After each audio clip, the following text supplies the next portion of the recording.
Hi everyone, welcome back to the channel where I share with you my knowledge about moving to Sweden, studying in Sweden, and basically my life here in Sweden. Guys, today's video is all about helping international students tackle some of the challenges that they face when studying abroad.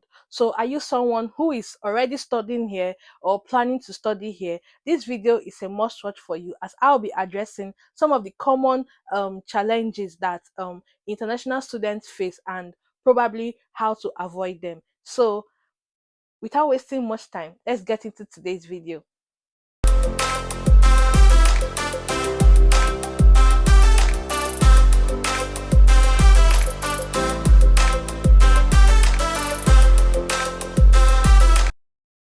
So the first challenge I would want to mention is homesickness, right?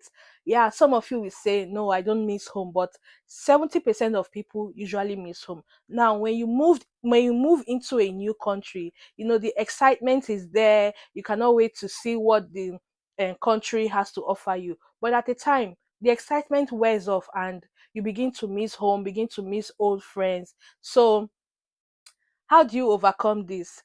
Once For me, in my own situation, I just have to be in touch with family, video call them, chat them, and just be in touch with them. So that's one of the ways we can battle homesickness. Challenge number two, I would say, is the language barrier. Moving to a country where English is not the first language can be very, very challenging, in as much as 80% of Swedes speak English. But most times, you need the language in order to navigate the country, especially when it comes to the aspect of getting a job. So, language is another challenge that international students face. But there's no all hope is not lost. The Swedish government provides Swedish for immigrants. We call it SFI, where you can go to learn the language and get yourself acquainted with what the language looks like, or getting to know the culture better. So you can practice on your own or use language apps to learn on your own. One thing I'll tell you is, do not be afraid to make mistakes. Everyone appreciates the effort you take in trying to learn the language. Like I always tell you, Swedes are really nice people. So don't be afraid to make mistake. And the more you make mistake, the more you learn the language, right? So try to enroll yourself in the language school or make use of the apps to learn the language. So another challenge I would say is academic pressure and time management. Guys, studying abroad can be intense. Studying abroad can come with a lot of intense pressure and expectation. So in order for you not to burn out, you can prioritize tasks, prioritize assignments. If you're the type that uses all this Google Calendar to schedule tasks, you can do that. Schedule your tasks so that you'll be able to manage your time properly. It's also important to work out. The stress is too much. You'll be burned out because most of you will be balancing work and study together, right? So you want to find time to distress yourself. Another thing you can do is set realistic goal. Don't aim for perfection. Aim for growth and understanding. If you need to seek help, by all means seek help. Your university, all the universities have counseling units or help center where they can go to. Probably they are feeling so stressed, or the education pace is too much for them, or their mental health is being affected. You can go to this unit and talk to them. There's always a counselor that will be there to help you, as long as it's within the working hours. Most importantly, practice self-care. It's very important so that you do not burn out and the stress is too much. If possible, if you are the type that love to exercise, please, by all means, exercise. Another challenge international students face is when it comes to finance. If you are a fee paying student, you agree with me that thinking about where the next fee is going to come from can be very, very challenging, and this can be stressful. Apart from thinking where the next semester fee is going to come from, you're also thinking living expenses, you're thinking rent. So all these things can be very challenging. So one tip I'll give to you is, I always advise people, come with your second semester fee. Like, have it already in your account so that when you come here, you will not, the pressure will be a little bit less, right? Because like I always tell you, the semester runs very fast.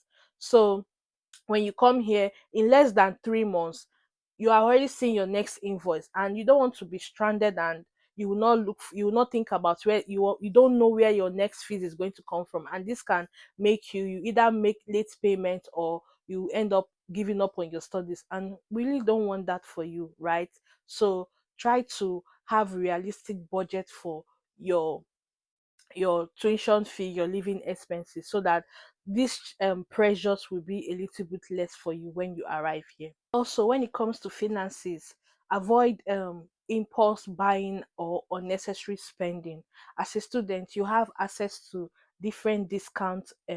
Transportation, you can give a discount as a student. Some shops have discount for students, so you want to take advantage of all these discounts so that you'll be able to spend less. Another challenge I would say is adapting to different teaching styles, different from what we are used to or what you are used to. Teaching method in Sweden varies from what we are used to in Africa. Here they use more of assignments, they do more of problem-based learning, they do more of group work, they do more of presentation. So these things can be overwhelming or new to you, and you will not know how to have a hang on this. And this can be very difficult adapting. So in situations like this, the professors are always available to help you. So ask questions. Do not be timid. Don't be inside your shells. If they are teaching and you don't understand something, you can cut them. You can raise your hand politely and cut them and tell them you don't understand. And they'll take their time to explain for you, right? So ask questions. Be comfortable with your classmate or coursemate, because you never can tell who will be in your group. So you have to be able to work with everybody that you have been assigned to in a group. Another thing is, don't miss classes, because if you miss a class, by the time you come back the next class, you'll be lost. You will not even know what they've taught about. And even if you are going to miss classes, you can reach out to the professor and tell them that you are going to miss classes for reasons best known to you. Then, if possible, reach out to your coursemate and ask what must have been learnt that day, so that you do not feel lost in your next class.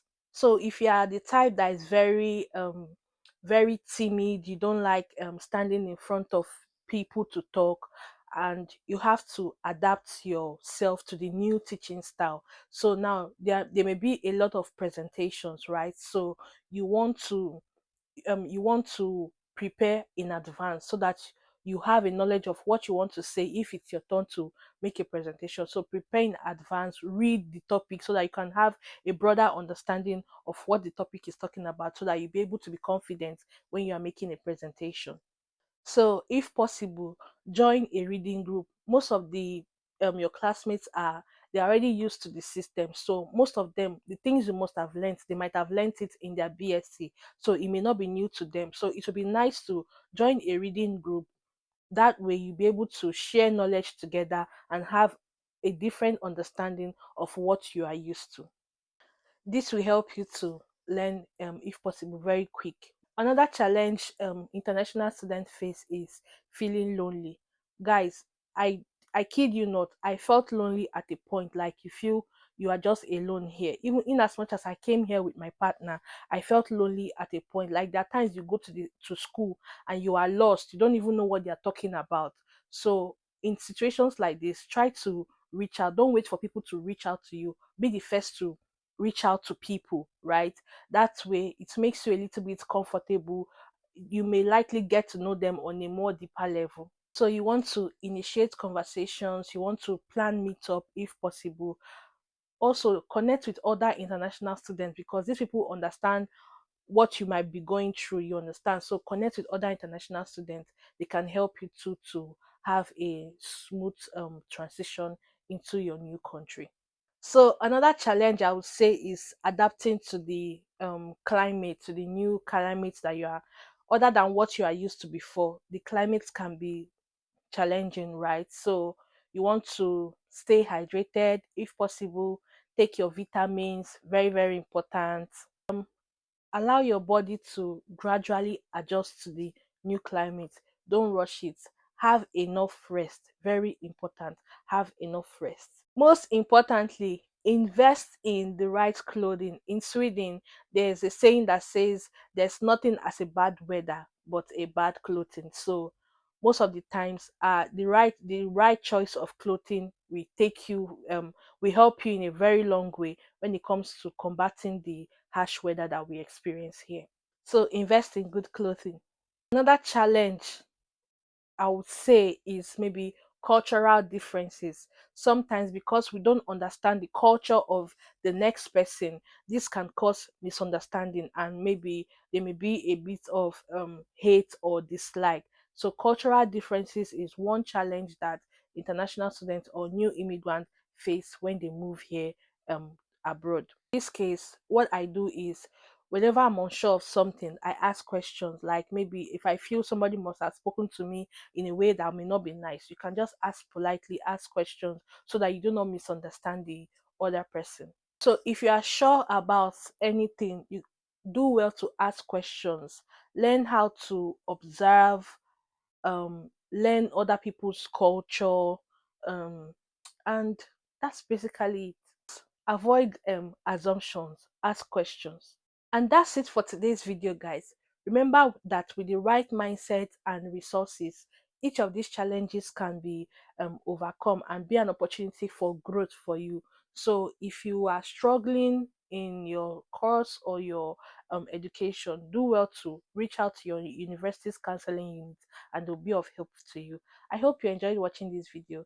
Thank you so much for watching to this point. Please do well to like this video, share this video, give it to any of your friends that may help, that may need these tips to navigate their way into coming into the abroad. And I'll see you in my next video. Hey though.